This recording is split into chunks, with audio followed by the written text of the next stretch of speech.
Mayang gabi pag-usap mga angkol ug mga auntie. Tuguti na sabdan ninyo na mga nasa katahuran ini mga oras ha. Magandang gabi po sa inyo mga kabisyo. At sa wakas, Biyernes na! Iho kada. Kaya lang yung Biyernes parang peligro to eh. Akala mo sweldo, di ba? Kaya siguro sa mga ganitong etong araw na to, siguro maraming naghulam, no? Nanghiram ng pera. Kasi ubos na lahat ng pera eh. Lalong-lalo na yung nung nakaraang taon, nung nakaraang December siguro. Napaka magastos. Nako, siguro ngayon wala ka nang madukot. Ayan, anyways, magandang gabi po sa inyo mga kabisyo, sa mga nakatutok po sa atin, nanonood sa atin sa FB Live, sa Love Radio Manila page. Mayong gabi, magandang gabi po sa inyo mga kabisyo. Awards talaga at kayo po ay nakatutoy dito, no? Marami po salamat sa inyong pag-share at laging nakasuporta sa ating programa. Ako po si Totoy Bato. At hindi lang yan, yung mga shoutout natin, yung mga nakikinig sa radyo po dyan, no? Hello po sa inyo. Oo, sa mga naiipit sa traffic. Ba traffic pa ba ngayon? Siguro hindi masyado. Alam mo kung bakit? Mga tao nagkukulong sa kwarto. Ayaw lumabas kasi why kwarta, why diot. Diba? Anyways, mga kabisyo, ang pinag-usapan po natin dito, kanina pa, itong tungkol po sa school break, o kaya yung school vacation, bakasyon sa school, di ba? At lalong-lalo na, no, yung mga kabisyo po natin, na mga magulang, ayan, na may mga anak sa elementary, kinder, na kung saan talagang apektado. Kasi nga yung buwan, yung nakasanayan po natin mga kabisyo ay etong June ang pasok tapos March naman ang katapusan. Pero nung pandemic, ayan, doon siguro hindi ko na maalala Ulyanin na siguro Totoy Bato. Ano na? Gaalimuang ning utak. Pero alam mo kabisyo, nilipat kasi yan from August to May. Ako bilang isang magulang, no? Hindi ko nga alam. Totoo yan. Kung kailan matatapos, kailan enrollment. Ay, alam ko lang pala yung enrollment at saka kailan matatapos pala. Sorry. Pero in between nun, hindi ko alam bakit ko agad nalalaman ang umpisa ng klase at saka yung katapusan. Napaka-basic na basic po yan mga kabisyo. Dahil nga ang umpisa, bayad. Last month din ang bayad. Ayun yan. Pero in between those months, siguro hindi natin alam kung ano na nangyayari doon sa estudyante mo. Hindi mo alam kung talagang nag-aaral yun o baka namayabas. Sana naman okay lang yung grado nila, yan ang pinaka-importante. At syempre naman hiningi natin din naman ay yung balanse. Oo, kung napakamagaling mo talaga, magaling kang magbalanse sa school and play, well, why not? Everybody can excel, di ba? Hindi na kailangan pang yung sinasabi nga nila yung diligent, Totoo yan, yung diligent mga kabisyo. Yung mga mahiling mag-aral, kahit na hindi sila matalino, nag-aaral. Ayan, mataas yung grado, di ba?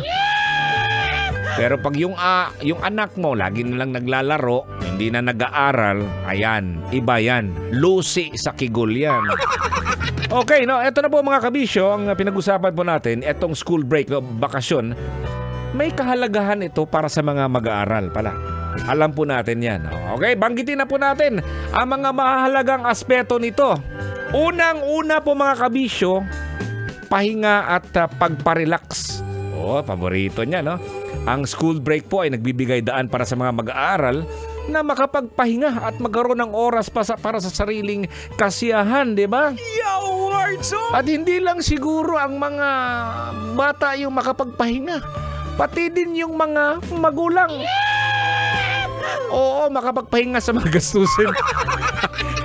Totoo yan. Alam mo mga kabisyo, real talk tayo, Ikaw, Col, di ba? Ikaw, Te. Paghimo ninyo sa inyong anak, di ba nagkahubo-hubo ka?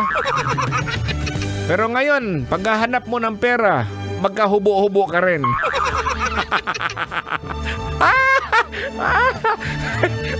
Totoo. Ayan, ang sabi natin, etong pahinga at pag-relax ay mahalaga upang mapanatili po natin ang pisikal at mental na kalusugan po ng mga anak.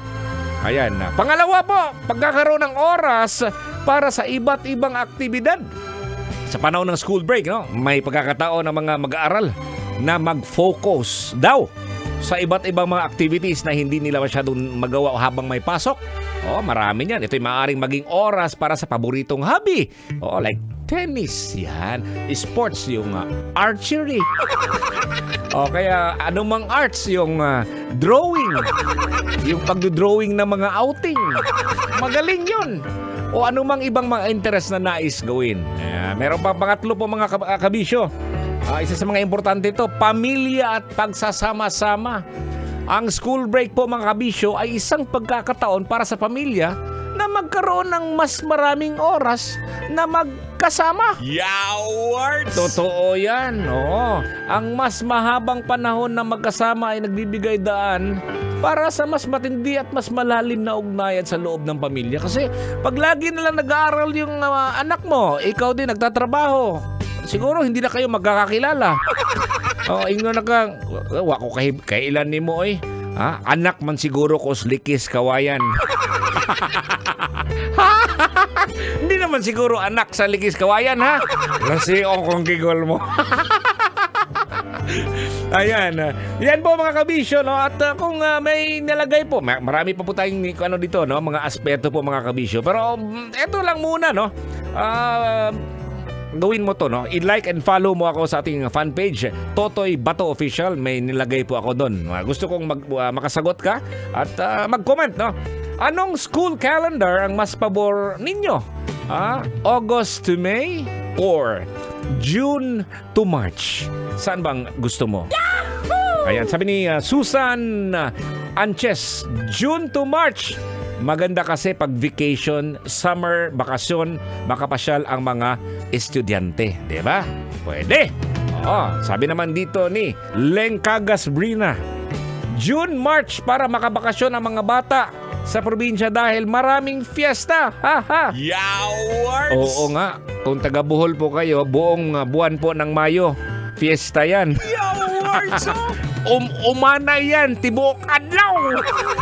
Ayan, sabi ni Rowel Lariba, Totoy Bato, doon pa rin tayo sa nakasanayan, idol. Solid June to March. Hearts Temo, sabi, June to March, Toy, mas gusto ko yun kasi pahinga ang mga bata dahil tag-init.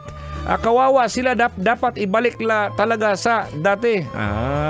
So marami pa tayong babasahin dito mga kabisyo, pero dito na tayo muna sa Love Radio Manila page, ha. Pag-usapan natin to. At sa mga nakikinig sa atin sa Love Radio Manila, no, sa 90.7 Love Radio, buksan yung cellphone mo habang naka-on pa rin ang radio, ha.